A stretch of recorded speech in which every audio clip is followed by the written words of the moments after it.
Hello, welcome to Soul Garden.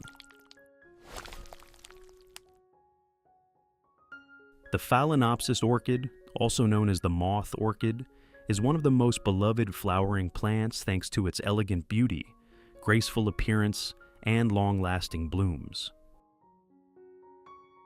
However, many growers struggle with slow growth, small leaves, weak roots, or plants that simply refuse to bloom despite their best efforts.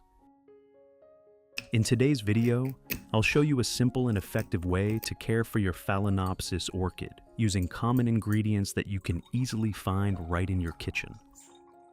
If you're new to growing plants, don't forget to subscribe to Soul Garden so you won't miss any helpful, easy to follow, and natural plant care tips. Now, let's get started.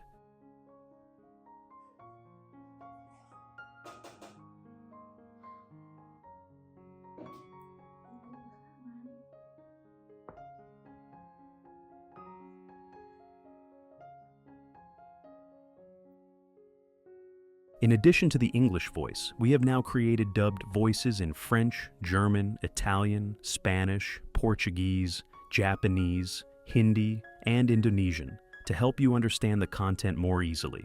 Listen in your preferred language by opening the video and clicking on Settings, the gear icon, to select the appropriate audio language.